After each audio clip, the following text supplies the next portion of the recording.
So Julie Hunter has been an air quality specialist for 16 years with experience in all fields of air quality, including monitoring, planning, permitting, and enforcement.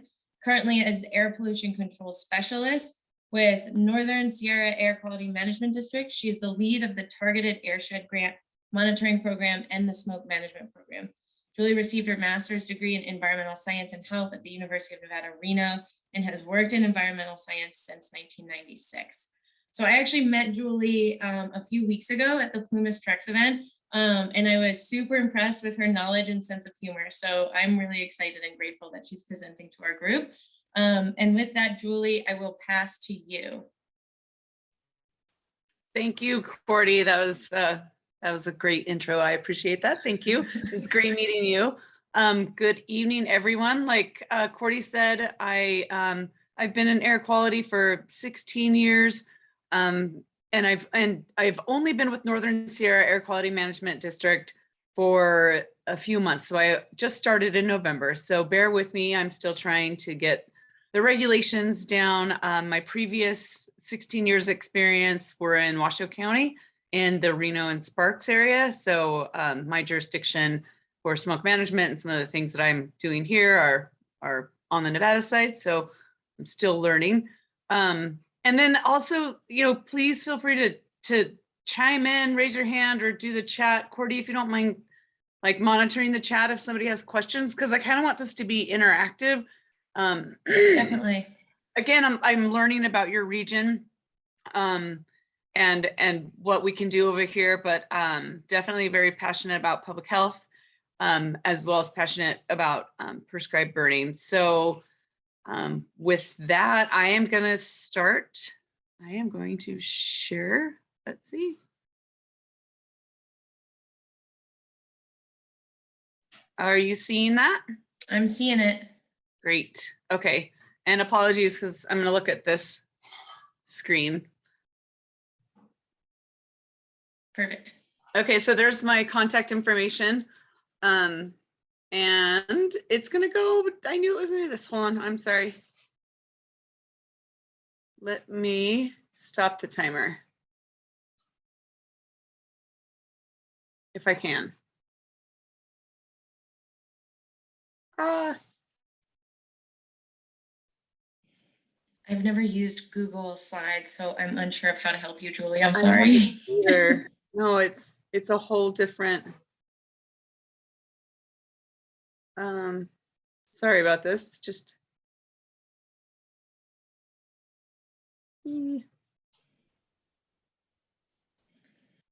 Amber says, try slideshow from upper right. Thank you. Presenter view. Yeah, I think it's just gonna do, well, I'll just go backwards and I'm sorry.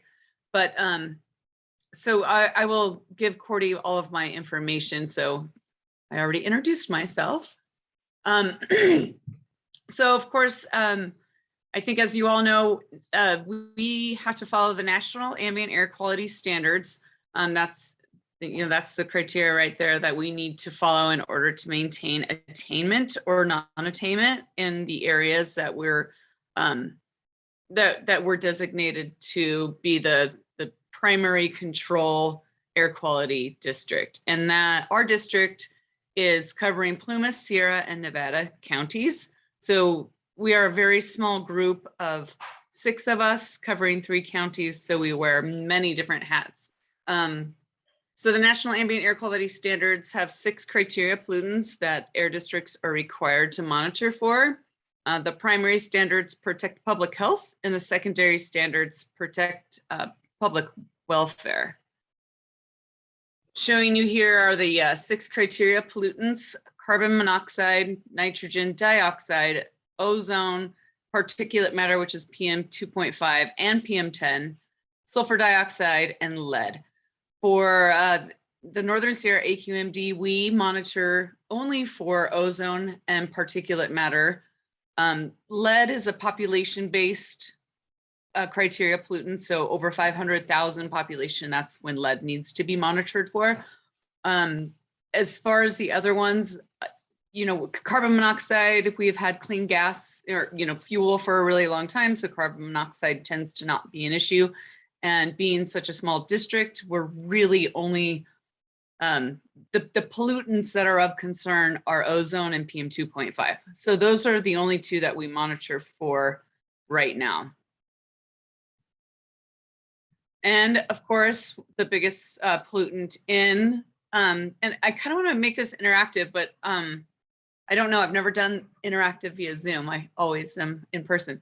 But some of the, some of the combustion products that are in fire, obviously we're very concerned of, and that includes fine particulate matters, right? So it's really, PM 2.5 is the smallest pollutant.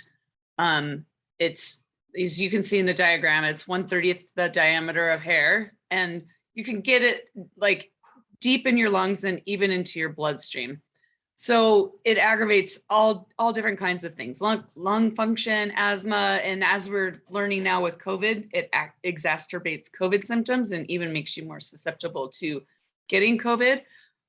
So, wildfire smoke, we are inundated, right? As we all know during the summertime. So that's essentially what we're breathing.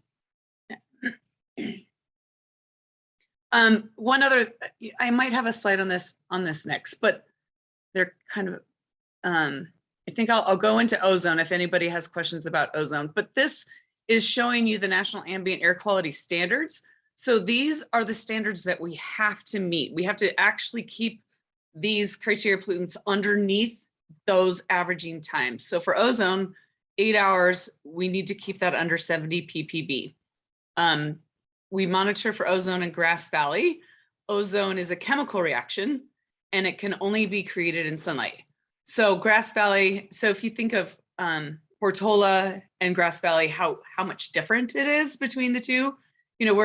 We're on meetings and I'm like bundled up in jackets in Portola and they're like in shorts in Grass Valley. And so we have an ozone problem over in Grass Valley, whereas over here in Portola, it's more of a PM 2.5 problem. And that is typically that is actually 90% due to wood stove smoke. But we get PM 2.5 out of wood stove smoke. So we have to attain the standard of 24-hour average of 35 micrograms per meters cubed, and the annual average is 12. I can tell you that those averages that we are attaining, that we are at right now are higher for both of these. I believe the design value for the 24-hour average is at 38 and the annual average is about 14. So we have some work to do in Portola. That's Portola only. And I'll go into where our monitoring network is in a second. Are folks familiar with Air Quality Index? Okay. So I just wanted to show this really quick because the Air Quality Index is what we use for informing the public. We collect the data out in the field. The data comes into us. This is kind of the complicated part is our instruments sample for an hour. If they're continuous instruments, they'll sample for 55 minutes, take a reading, and then go back and read the clean spot to give us what the concentration is in micrograms per meter cubed. Then that data comes into our data system. Then it gets put into AirNow, if you're familiar with AirNow. So there's that lag time. So for example, wildfire smoke comes in quicker than an hour sometimes, and it leaves quicker than an hour. So there's some confusion if you're looking at AirNow. But here's the chart, the good range, moderate range. The data doesn't, so the micrograms per meters cubed does not correlate to the numerical value that you're seeing here. That's a calculation that's done for us to calculate to the AQI. And then, we're really concerned about USG, unhealthy for sensitive groups. And, should I ask the question of is anybody, do you all know why we're concerned about unhealthy for sensitive groups? Any takers on? Children, elderly, Yep. COVID, exactly. they're already vulnerable. Children. Asthma, especially. Annika says asthma. Yes. Yep. And I always like to emphasize children, right? Because they're small, their lungs are still developing. they run everywhere. And we have, they're going to school all the time. When we were opening up for COVID, we were keeping windows open and things like that during wildfire season. And, the children were getting, they were breathing this in at school. And yes, the elderly, they're more susceptible, people with asthma, anybody with respiratory. So now we have COVID kind of in the mix, which is kind of added a double whammy to PM 2.5 wildfire smoke and then the effects of COVID. So just know that anything over a USG, that's when we really start pushing out those messages. So I'm going to talk to you more about what we do in support of prescribed burning.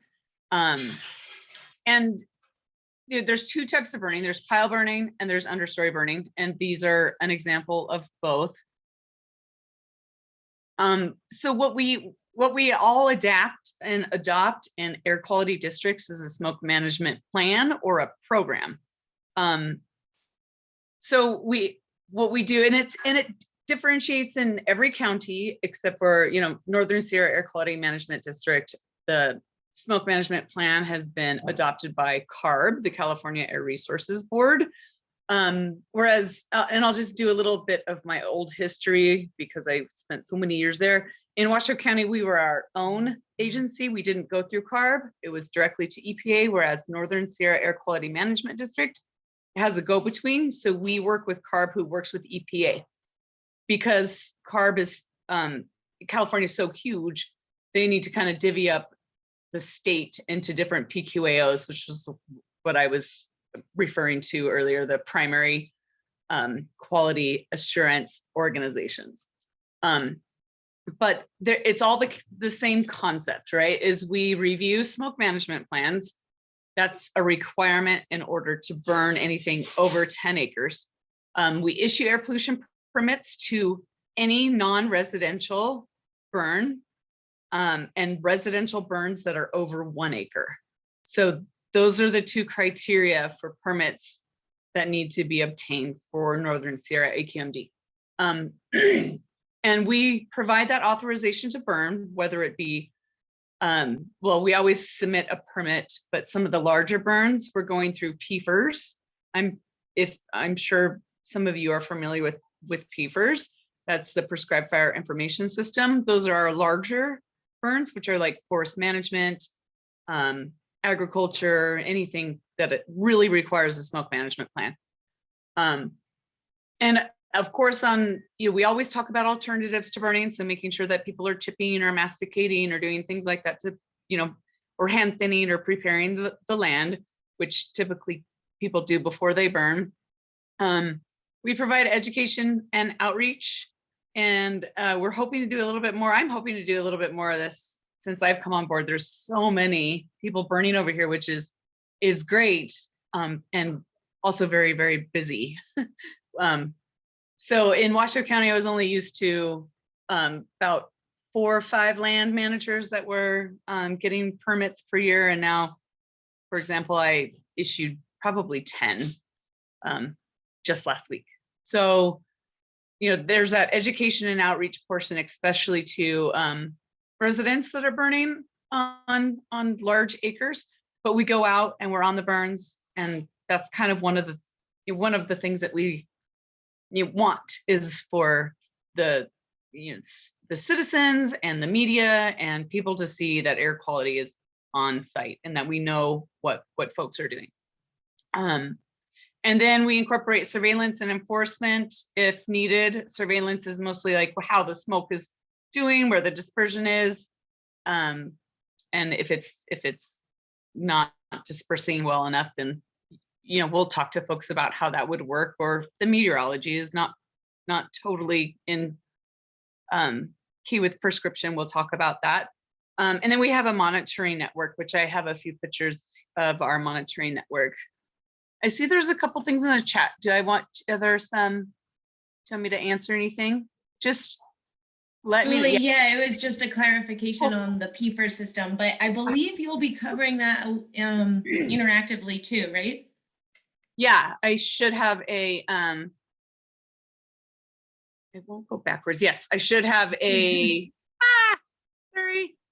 There we go. Yes, I'll have a slide on PFAS. Google is not as friendly as PowerPoint is. We do report the burn day status every day. We update the website on myAirDistrict.com. We do updates on Facebook.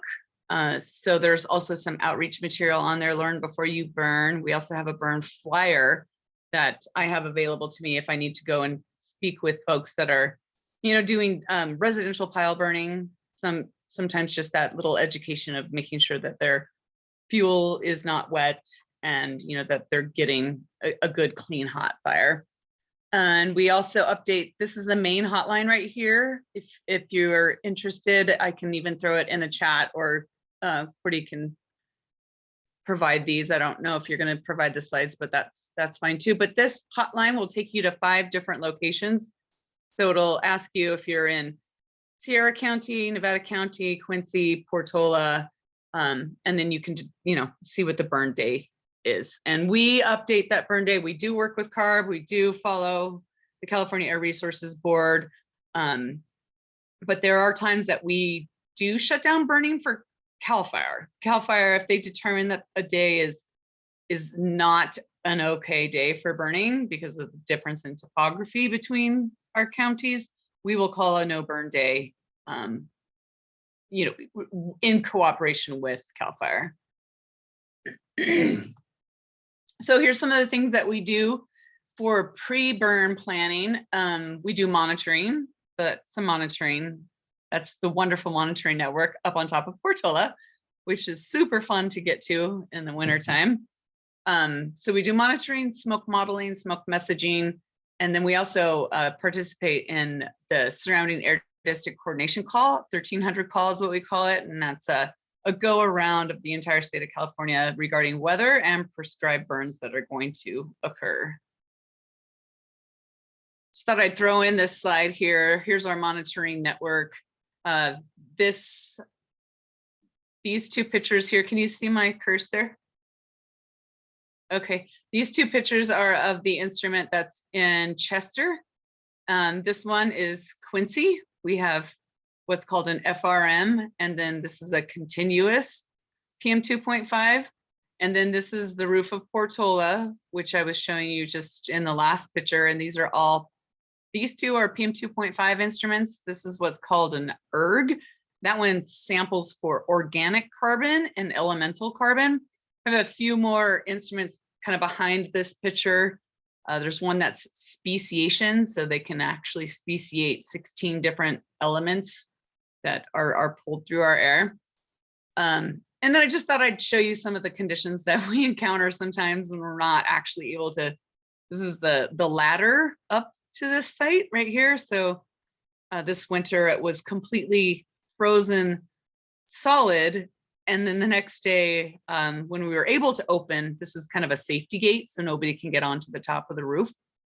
When we were able to open that, this is the ladder we encountered. So there are times that we're just not able to, maintain this equipment. Sometimes it's just too dangerous. So just some fun slides. So smoke monitoring, and I'm gonna send you all these links because you have access, the public has access to these links. So I'll show you, there's these 2, this is right now, this is a screenshot that I took just like an hour ago or so. Here is our Chester location, our Quincy, our Portola, our Truckee, and Grass Valley. As you can see, these 2 are grayed out. They are broken down. So I'm gonna go out into the field and fix those 2 tomorrow. Usually what happens is they run out of tape, and the tape is what I was talking to you about, like when it brings the air in, measures a clean spot, and then measures the concentration on the dirty. I should get a picture of that because that would make more sense. But anyway, lots of tools for us to look at our monitoring network online, and the public has access to these too.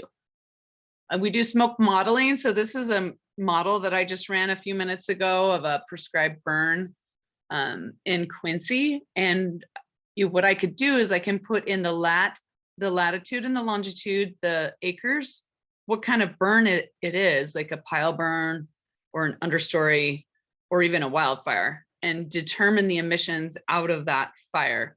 So you'll see this plume and how the gradient gets darker, and that corresponds to this scale down here, which is PM 2.5. And sorry, the micrograms is cut off, but you can see kind of right here in the deep part of the plume, we're probably, looking at least 12 to 35 micrograms. So when there's large understory burns going on, I will do modeling like this to just see what it's going to look like, the direction it's going to go, what the PM 2.5 concentrations are going to be. And that helps with things like outreach or, maybe less acreage. Yeah. Cody, you have a question?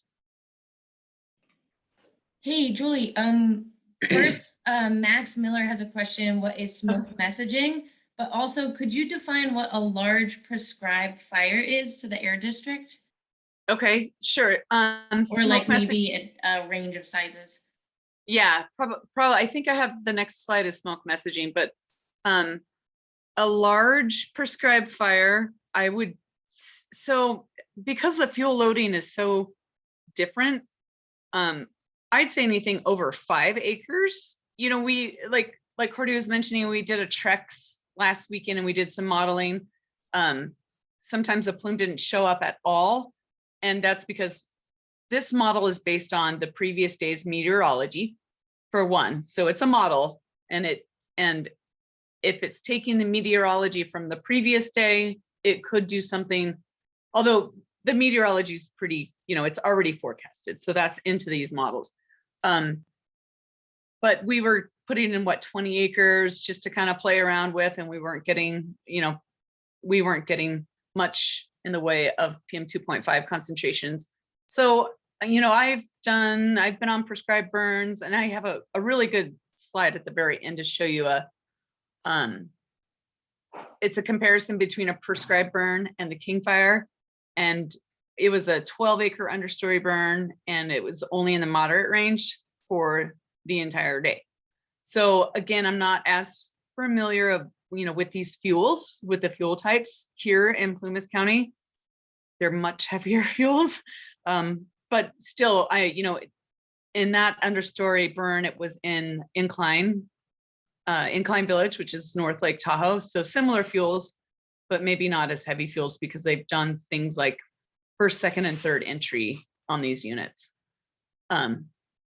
So again, only a smoke management plan is required over 10 acres. However, all of the forest management, anybody who is with U.S. Forest Service, federal, state parks, as part of their burning, they always submit a smoke management plan, no matter what the acreage is. Does that answer your question? Yeah, that's great. And then this also goes on with the modeling. Are the smoke models able to account for the difference between backing and head fire?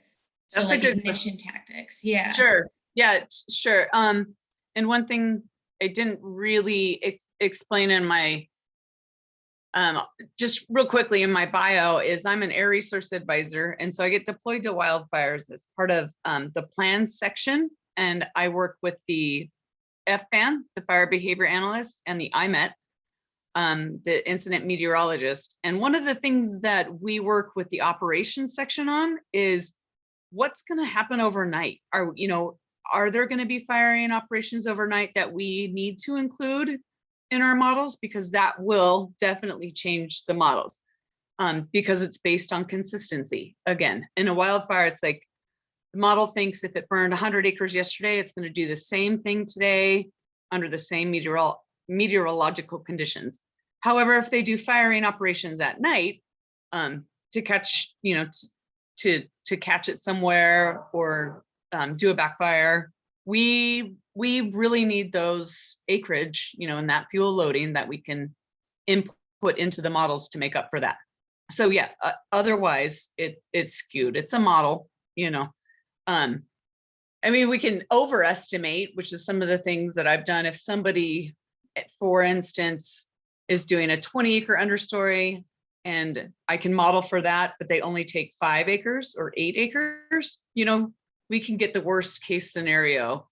And by playing with the acreage, and I can go through one if we have time. I can go through a model, or I can just send a link, because again, it's public, and you can play with those models, or I'm happy to go through those with you.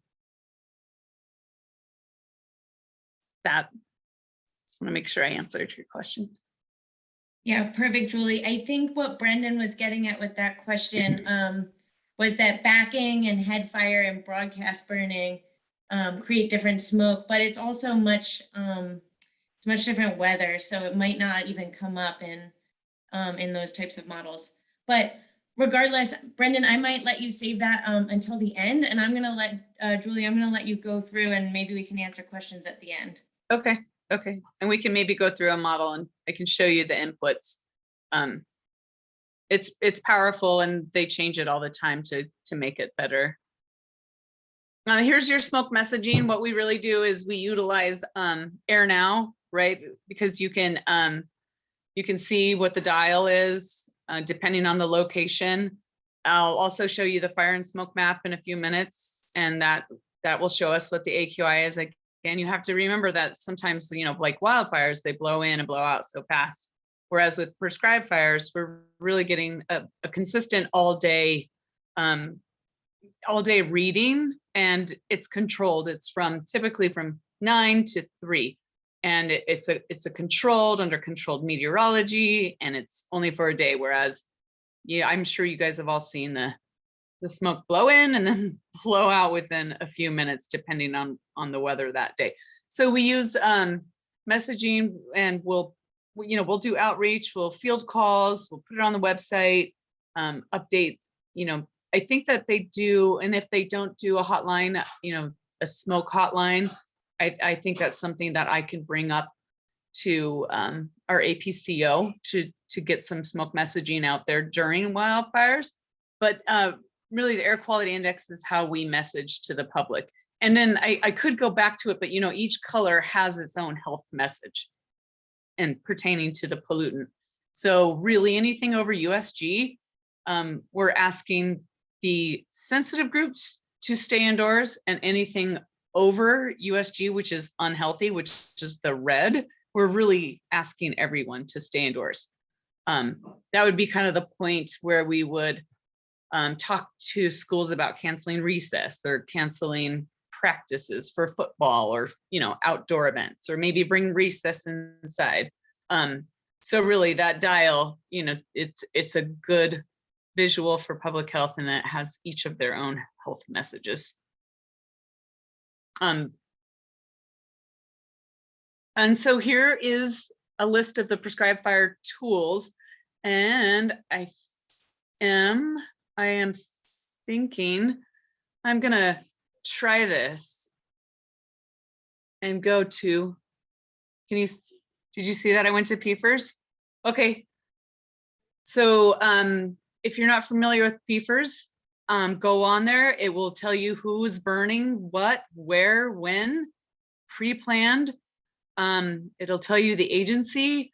This you can log into. And then, of course, you can look at the burn status or the burn decisions. For our counties, it's the mountain counties. However, like I mentioned with CAL FIRE, this sometimes will not match. This map will sometimes not match what CAL FIRE determines to be unsafe conditions in the county. So if CAL FIRE calls off burning, then so do we. So that's a good tool. Let's see. And of course, I can't find my screen now. Here, I'll just move it a little bit. The spot forecast, I think I was kind of mentioning this. We actually require most people to get a spot forecast. So can you see this, the spot forecast? Okay, so I was just pulling up the Plumas trucks, just for an example, everyone submits a spot forecast to the National Weather Service so that they can determine what the weather is going to be that day. And that populates on a map. And that's also available to the public.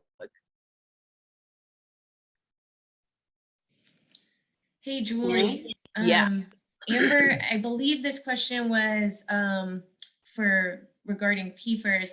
Does the system provide contact numbers for those air districts in there? Indeed. Looks like it does. Perfect. Yep. And then and I have a list Amber, of all these links. I'll give perfect. you. Amber, do you want to expand on that question? Sure, thanks. I don't want to take up too much time if you want to table this to the end, but I guess I was actually talking earlier. I'm with the Community Alliance with Family Farmers, and we have a new wildfire resilience program, and folks are always kind of finding out last minute about prescribed burns, and so missing the opportunity to train or participate. Mm-hmm. So I'm just kind of curious, if is that populated through the permit approval process with all the contact info for who's submitting the permit, or is there a way for folks to use that basically as an event training site, or is it just day of, this is what's happening? That's a good question, because it is day of. Usually it could be a great window, we think, and then a test fire could go wrong and they call it off, or they call us and say, hey, I'm not liking the direction it's going. However, what I like to do is pre-prescribed fire educational outreach events.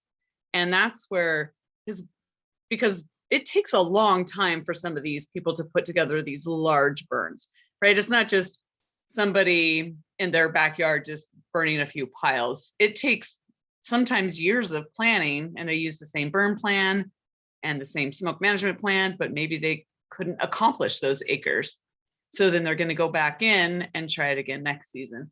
So what I always try to do is just do a pre-prescribed burn outreach. And I'm happy to, partner with you if you'd like, and we can do something like that. And then do where you can expect some of the burns to be. Because we'll have a good idea of what's gonna happen, not based on this map right here, but based on what the permits that we have issued. So our permits are good for a year. We issue the permits and they're good for a year. And if folks don't get their acreage accomplished, for example, the Forest Service, the larger burns, if we're doing there's a let's say a 500 acre burn, if they only get 25, 30 of that done, we charge them for those acres, not anything more. We only charge them for what they accomplish.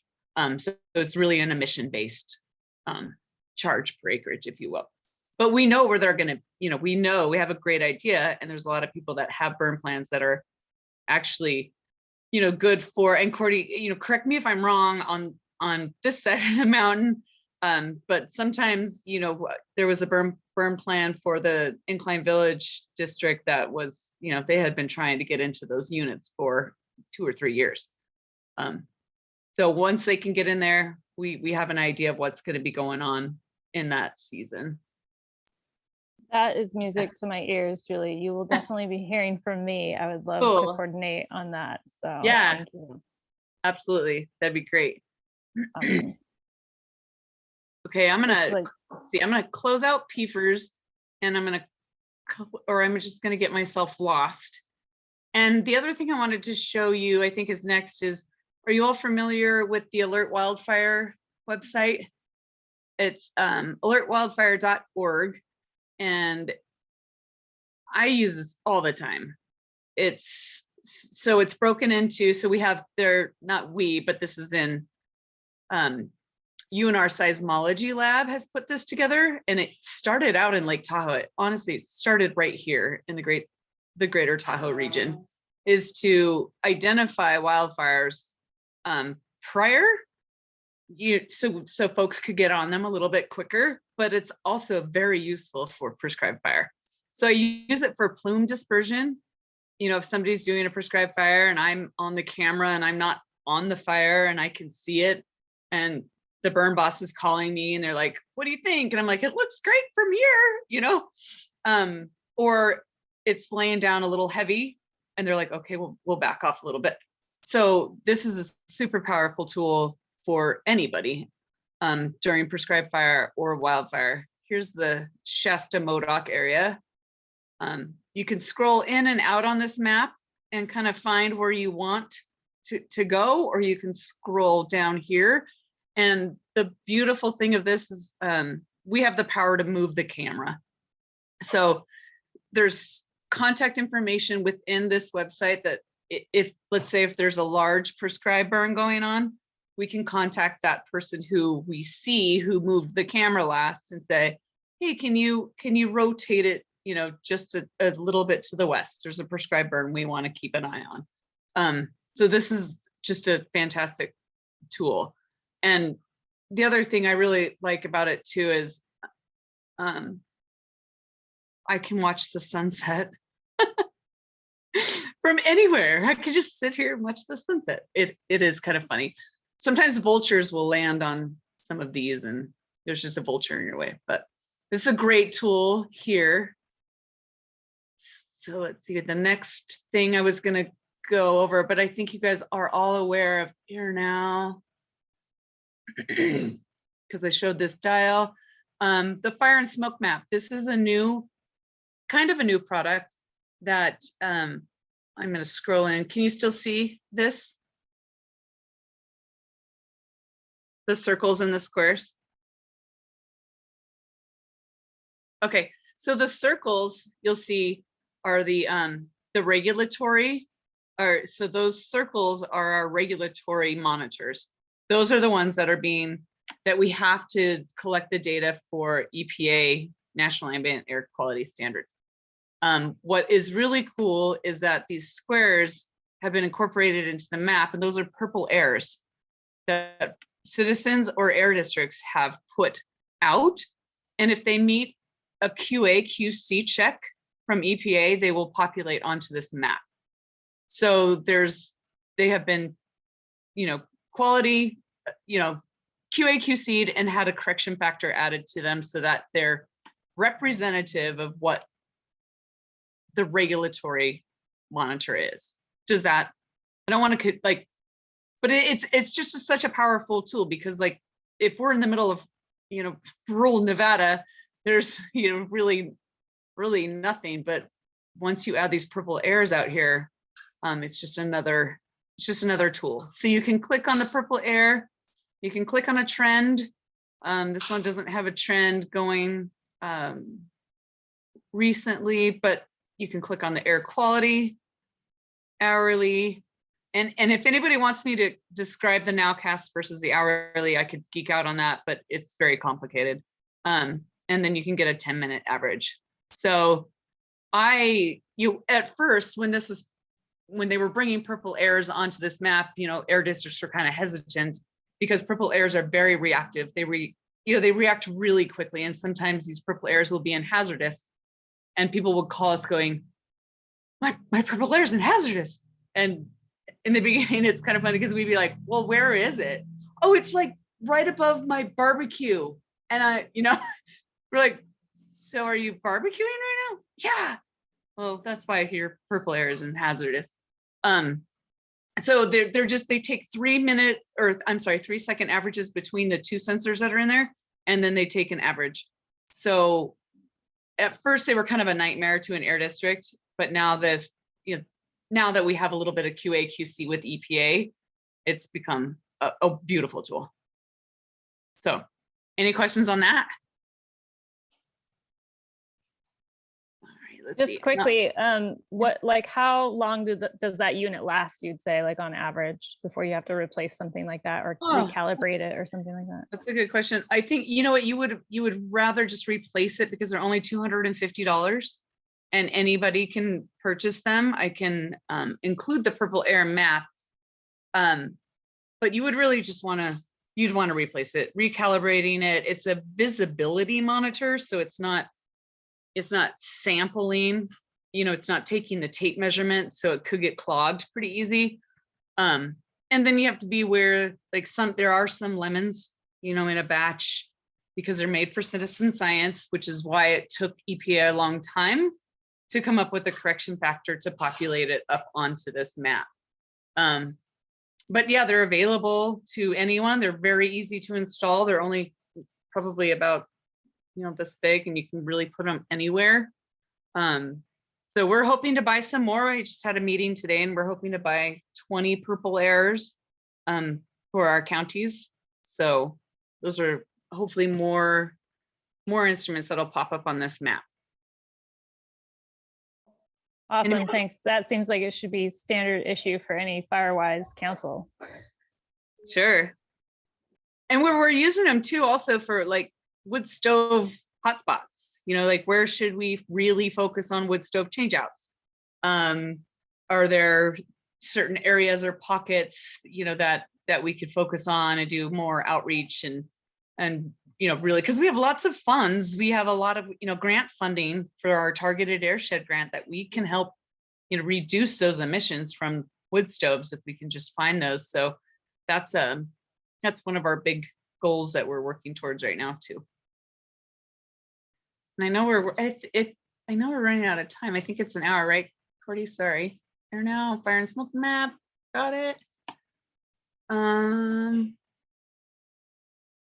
So actually, I think that was it. I just have some pictures on, of some successful prescribed burns. This is the one up in Incline Village that I was talking about. If you can see, this is a house right here. This is a giant house. If you're familiar with North Lake Tahoe and Incline Village, they started the test fire right here, and they just burned this whole unit, which is 12 acres, I believe, was this burn.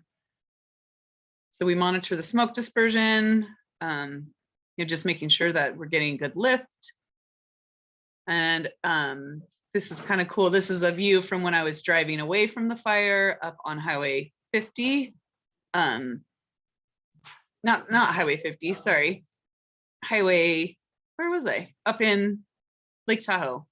I can't remember because it's 7 o'clock. And 89, Highway 89? 80, yeah, I want to say 89 too. 88, yeah. Yeah, because I'm overlooking, Lake Tahoe right here. But then I'm looking at the smoke plume right here on my phone on the alert wildfire camera. And I'm going, this looks really good. Just keep, we're almost to the end of the day, almost to the end of the unit, just keep it going. And then this is a picture of when I was right down at Mount Rose Highway, gosh, in like right almost into Reno. So this was the plume at that point, and it was, I want to say 5 o'clock, and they were done burning. So we really didn't have any impacts. Just a couple more pictures. There was a class out there of 8th graders doing some fire science, and it was a pretty cool day. I put this slide in here just to remind us that we do prescribe fire to avoid this. This is a satellite picture of the rim fire. Again, I believe this is the rim fire, King fire, and this is the Collin Ranch fire right in front of Reno. So the more we can help reduce the fuels, the better. And then last slide, here's what I was talking about. This, I don't know if you can, hopefully you can see this, but this large peak right here, if you can see that is the King fire. This is the rim fire. And then this little itty bitty dotted line right here, I should have just taken the color off, but this little is the prescribed fire that is that prescribed fire I just showed you. So we were looking at, ignition at about 9:30, you can tell from this little spike here. And then they were getting really good dispersion, and it only hit moderate for a few hours. So this to me is a good outreach tool. This, shows you the air quality index. We don't want to deal with hazardous for weeks. This is only a 24-hour snapshot, if you will. So this is much healthier for the forest and for us. And yeah, that's it. Awesome. Thank you so much, Julie. There are a couple questions in the chat, and I know I think folks may have more specific to Nevada County questions. So Joanne had asked if you need a permit, if you're burning. So in Nevada County, we know that you don't need a burn permit if you're burning an acre or less, but do you need a burn permit if you're burning many 1 acre or less parcels in that year? It depends on if it's, are they piles, No, they're broadcast. broadcast burns? If you would need a permit, but it would be good for a year. And you could, take an acre or two at a time. But it would only be one permit, and our permit for like a hazard reduction, and that's what that would be, is a flat fee of $76 for the year. If And it's you below can- 10? Correct. And then, we work with folks too, who if they have more than 10 acres, and we can say, hey, can you, on your permit, we can write the conditions, hey, can you let's keep it to just 2 or 3 acres a day. And then the 10 acres at a time, that creates a lot more emissions, right, than just a couple acres. So if we can work with the permittee on the number of acres per day, then we can, keep it less complicated. But the fee for a hazard reduction is really not, it's really not a large fee. And there's no acreage charge like there is for forest management. And then going off of that question, I think you already answered it, but I just want to clarify. The smoke management plan, which is required for 10 or more acres, is required if you're burning 10 or more acres in that year, not necessarily 10 or more acres in that day. 10 or more acres on that day. On that day. Okay. Correct. Yes. Got it. Yeah. And that's Thank really you. geared towards, and if I'm reading, I'm still new, only 4 months into this. And that's really geared towards, like I was saying, Forest Service, the federal agencies that do large burns every day. Because we still want non-residential people to do their burning for hazard reduction, like the golf course or CSD, or even green waste, our disposal sites. We want them to be able to get rid of their material as well. So that's why it's it's a different structure. And we try to, we're always, I like to say, and I joked about this a lot at the treks, but we are not, we are pro prescribed burning, but we want to do it the right way under the right conditions and make sure that we still attain those standards, because we have to maintain those two standards. And that's really the thing that we're struggling with. But that's, like I said, due to wood stove smoke. However, wildfires can really knock us out of the park with that, the design value, if you will. That's how they average our attainment or our non-attainment. But we can do what's called an exceptional events demonstration for wildfires and get that data, if you will, cleared off our I feel like I went like cleared off our grade book, so we can wipe off those bad grades and actually get, so we can submit a document that demonstrates that that was not our background PM 2.5, that was due to an exceptional event. Great. Thank you, Julie. Amber, I'm actually going to let you ask your own question if that's okay. Thanks. Yeah. I guess what I'm trying to get at with the question is, how would the district navigate like the example that you went through with the Incline Village? If you had like 4 different landowners all in the same area that have the right permits and all want to burn on the same day, what do you do? Like, everybody's like, conditions are good, I have the permit, but obviously that's going to impact your smoke, right? Quality. So Yeah. just curious. Yeah, fair. Yeah, fair enough. And that was one of the things with I was talking about the coordination calls. There's a 1300 call and we all get on the phone together, all of the districts. It's a weather call. So we get North Ops, South Ops, excuse me, CARB and San Joaquin, and they do weather reports. And then we go all the way through the state and talk about prescribed burning. So anybody's, large burns, they jump on there and say, hey, we want to do this, we want to do that. However, some of these tools, like I shouldn't have closed PFAS, like PFAS, if there's too much going on one given day and there's people asking for ignitions, I'd have to say that one of the biggest struggles for when I worked in Washoe County was, for example, Incline would want to burn, and then we have a state park here, and then US Forest, Lake Tahoe Basin Management wanted to burn, and then we had somebody over here, in Carson County that wanted to burn. And if we smoked out Lake Tahoe, it was a bad, it was not a pretty day. So we would coordinate and discuss really heavily with some of the, larger burns, and everybody, wants to play nice in the airshed because, so there would be burners that would be like, you know what, we'll hold off for today because we got a lot done last week. Let's let them have a chance to get some of their acres done. So there's a lot of that coordination going on. Awesome, thanks. Yeah, I That- imagine the mobilization of resources is like a major factor in people not wanting to call things off because it's a lot of effort. Serious. I can give you one. Are you all familiar with the Little Valley Fire? Okay, yeah, that was a prescribed fire in Washoe County that actually escaped and took 26 homes. And the thing was, as part of that litigation was they had so many resources up on the mountain.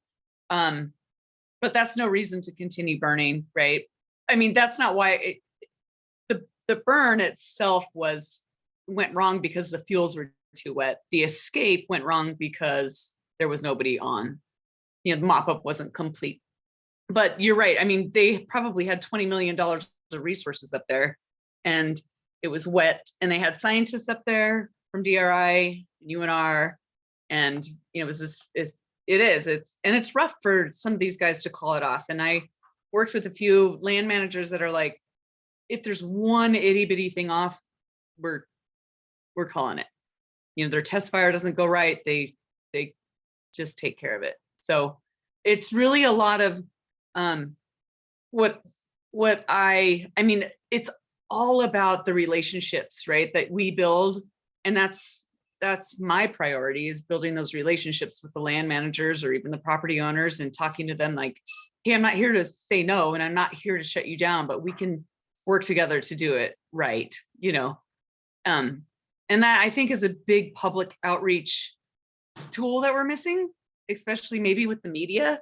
I would love to have the media on more of these prescribed fires with air quality, with the land manager, with, the public. Some of those pictures I was showing you on the prescribed burn, it did smoke out some of the houses right above it. And it did smoke it out pretty good. But I was up there walking the street, talking to the people, one lady's fire alarm went off, or her smoke detector, I'm sorry. And we were talking about it. She's like, well, my dog door is open. I'm like, well, that makes sense now that the dog door is open. But even just a little bit of education and just letting people know that they're heard is, that you're taking care of them, and we're doing our best to attain the standards, but also get some of the fuel reduction that needs to be done.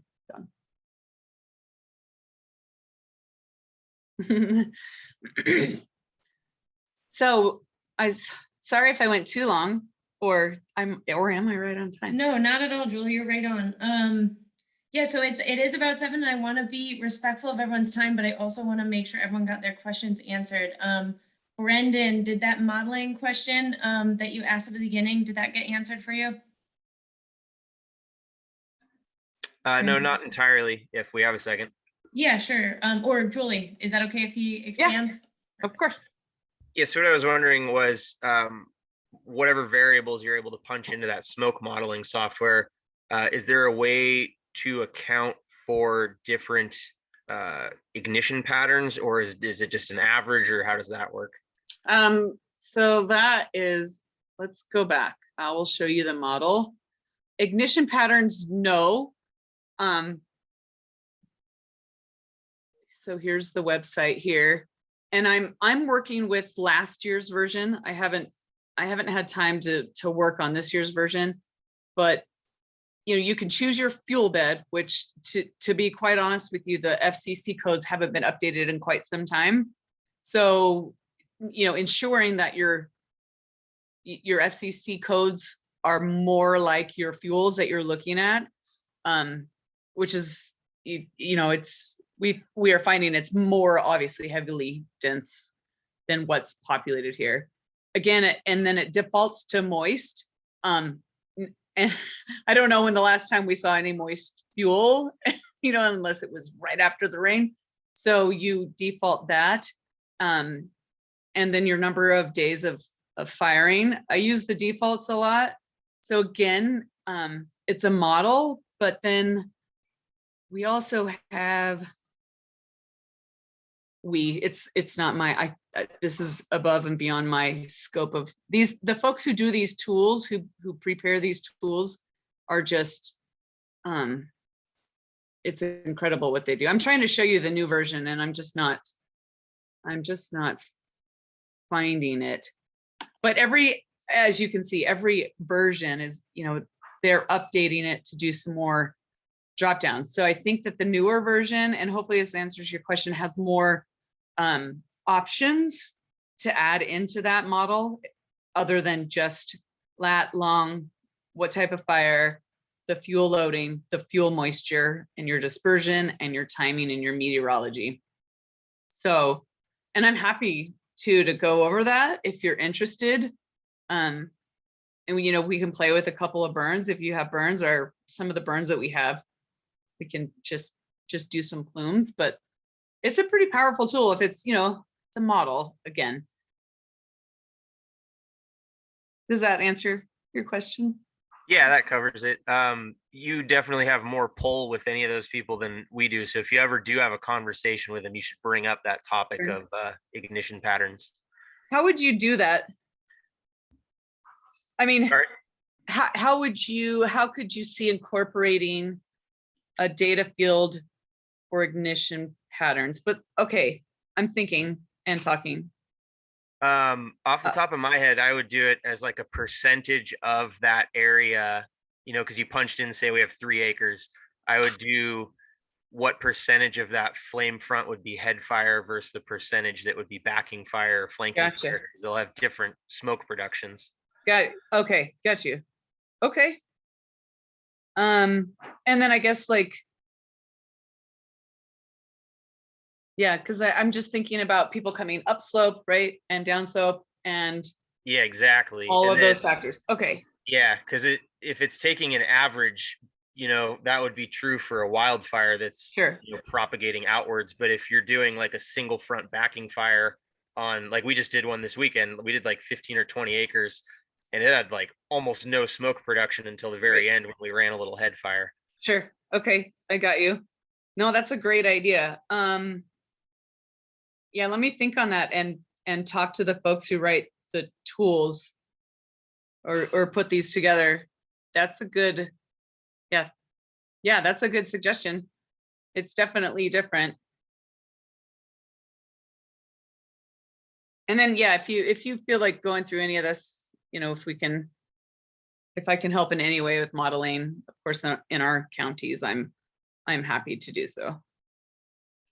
Yeah, we work pretty closely with Joe on all of our projects, and we just keep them under 5 acres so we don't have to mess with any of that. Okay, so so you must be in Nevada County then. Okay. Yeah. So yeah, I worked with Joe in Washoe County. He's trying to pass the torch, no pun or pun intended. So I'm just absorbing everything. He's like Yoda for me. Joe is a national treasure.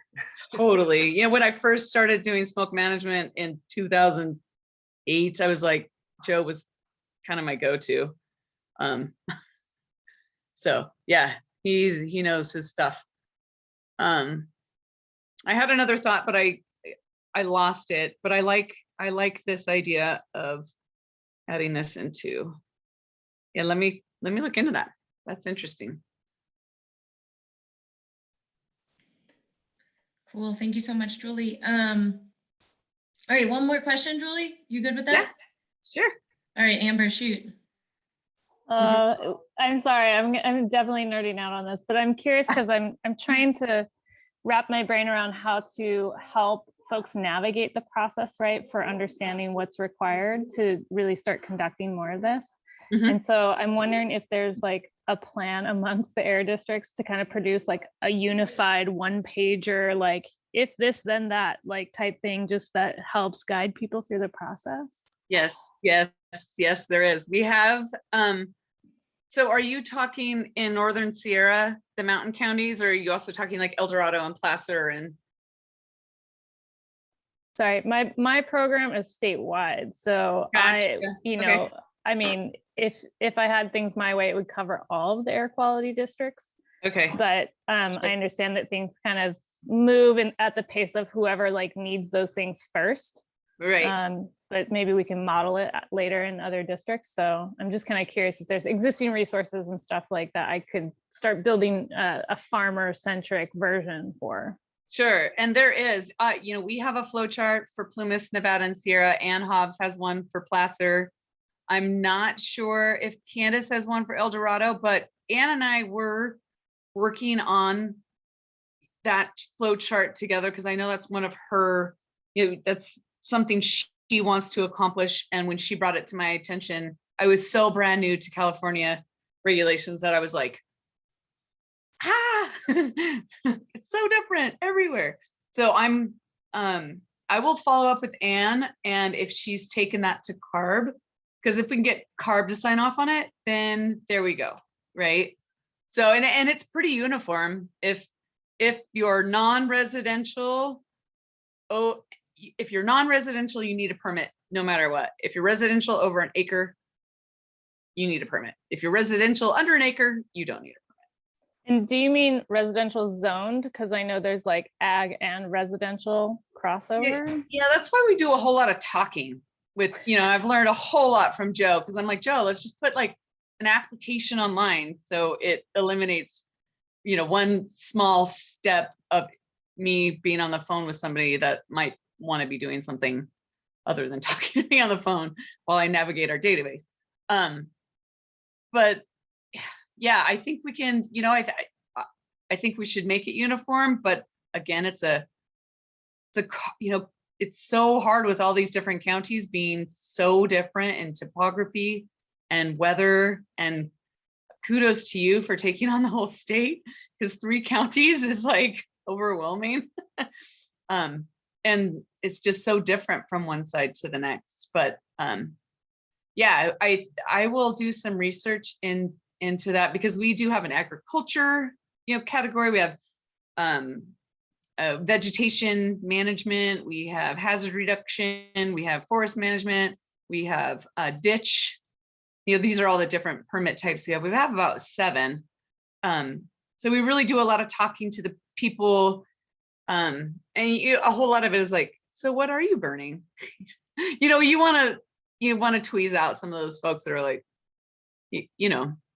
in Joe Fish language, like, oh, well, like we want to make sure that the material is what it is, right? Like, is it ag? Are you building an orchard, right? If you're burning and you're not going to farm it out and you're not making money off it, and you're not growing, wine or vineyards or orchards, then that's not agriculture, it's hazard reduction. So we don't want to be charging people for an acreage fee when we don't need to, if that makes sense. That's kind of a big category of agriculture that I really haven't had the opportunity to mess with yet or work on it. And Julie, it's a brand while I new have program, so you'll be hearing from us. Great. And have you worked with Ann too, Amber? No, I'm still getting familiar with who all the players are, so feel free to connect me. Let's do that. Maybe we can have a discussion and start that flowchart process, just a 1-page flowchart. Cool. Perfect. Julie, also, while I have you on the line, actually, the burn that Brendan mentioned was led by a local producer in Nevada County, and he was utilizing a lot of gear from our PBA trailer, which was awesome. And so I'm wondering if there's a program where the air district can provide some of those air quality meters, and whether that would help with some of the outreach. If we could actually measure on the on our burns and be able to demonstrate how little smoke, and like, are there ways, you know, you can get those to me at a low cost? Yep. Yep. In fact, we were just talking about that today. And we had a new grant come through. So in fact, that was kind of one of the things I wanted to talk to you about, but yes. And, you know, sometimes with our grants, we're, you know, pigeonholed into what we can and cannot purchase because it's typically usually through CARB and they're the grantees. But in this case, we have a little bit of extra funding that could go absolutely towards the installation, the purchase and installation of Purple Airs. Yeah. Awesome. Yep. That's a great resource. Well, so if nobody else raises their hand or pipes up, I might let Julie get on with her evening. I really appreciate everybody coming out. And Julie, thank you so much for all of the helpful information and for your contact information. I'm so grateful to have met Julie, and Anne also out in Placer County. It's great to work with. So I recommend people touch base with their air districts. Yeah, that's a good point too. Yeah, make friends with your air districts because we're here to help, not hinder, for sure. All right, everybody, have a great night. Thank you. Thank you for having me. Take care.